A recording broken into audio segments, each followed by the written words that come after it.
Subhanallah, Subhanallah, all glory be to you. The 22nd ayah of Surah Al-A'raf is a long one, but in this brief reminder, I want to share with you the first part of the expression that's used in it that has just an incredible amount of wisdom for life in our dealings with Shaytan. Allah AWJ is describing how Shaytan got our parents, Adam and Hawa, salamun alayhima, to make the mistake that they made. What was his strategy to get them to listen to him? Not just what he said to them. We all know that he whispered to them. We all know that he offered them eternity and that they could stay in Jannah. We know that. But how did he do it? What method did he use? That method is important to understand, and it's captured in the first expression of the ayah. فَدَلَّهُمَا بِغُرُورٍ. Dalla is used when you draw a bucket. Like dallu in Arabic is a bucket. And adla is to drop a bucket down and pull it right back up. You know, in the old times there's a well and you kind of crank up the water. You know, and you pull the bucket back up. This is adla. But dalla is to slowly lower the bucket, or to put a bucket, you know, for a very primitive way of hunting an animal. You have some food like a carrot or something, you put it inside a bucket and it's tied to a rope, and the animal comes and you kind of pull it little by little by little by little towards yourself, and the animal follows it. This is actually called dalla. Like literally Shaitan didn't go out and say disobey Allah. He offered it a little bit, just a small little bit of compromise, and they listened, and then he offered just a little bit more. It's harmless. What I'm saying isn't haram.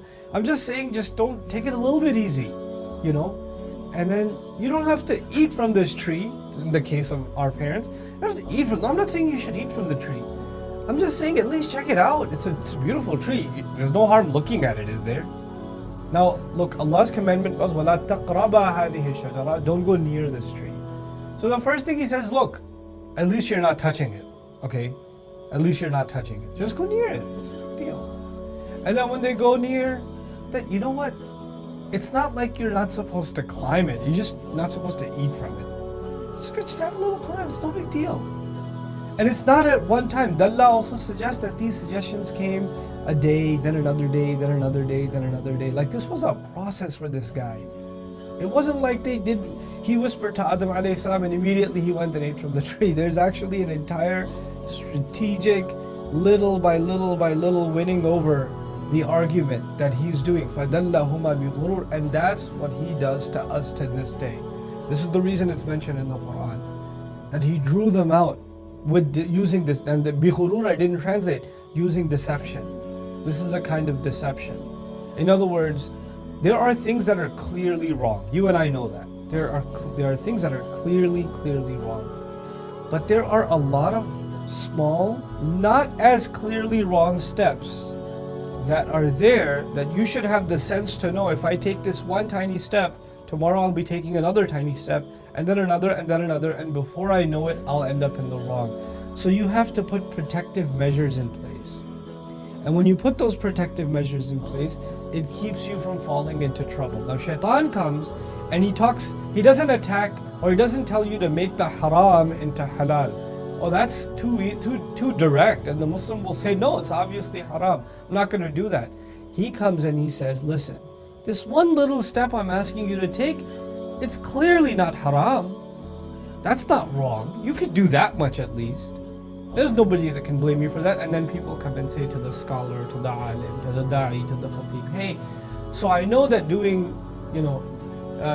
drinking is wrong, but can I hang out with friends who drink? I mean, I'm not going to the bar or anything, but sometimes they drink in my office. Can I just be with them? Just, because, they're my friends. Can I at least do that much? Is it absolutely haram for me to do that? And the scholar will say something like, I advise you not to do it. It's not a good idea. It's bad company. But is it haram? Is it absolutely haram? And he says, well, I don't know if I could say it's okay, thanks, I got my answer. It's not absolutely haram, which means I could do it. And that's how Shaitan gets you to first hang out with them. Then they say, hey, we're going to the bar, you want to come along? Then you go to the bar and you're just having a Coke or whatever, and they're drinking their beer. And then eventually one late night, it's a little bit of a, can you just slip some in? Somebody gave it to you, or they slipped it into your drink and you didn't realize. You're like, well, I didn't intend to do it. And it's just one thing after another, after another, after another. SubhanAllah. This is فَدَلَّهُمَا بِغُرُورٍ. This is the same surah in which Allah mentions the story of Barsisa, who went little by little by little into sin. And this is not the occasion to tell you that story, but the point is the same. Shaytan will not come at you directly calling you to do the wrong thing. Shaytan will come at you to try to just compromise or get on the road to the wrong. And by the way, when you're on that road, until you do the wrong, nobody can come out and directly tell you, listen, by the way, this is wrong what you're doing. Because it's not wrong. It's on the road to it. And if you don't recognize that you're being pulled slowly but surely towards it, then you only have yourself to blame. This is why Allah's commandment to Adam a.s., the advice to Adam a.s. wasn't just don't eat from this tree.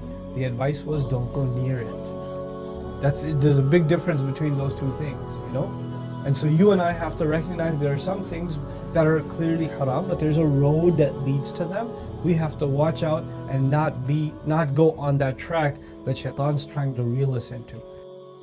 قد كفاني علم ربي من سؤالي واختياري فدعائي وابتهالي شهيد لي بافتقاري قد كفاني علم ربي من سؤالي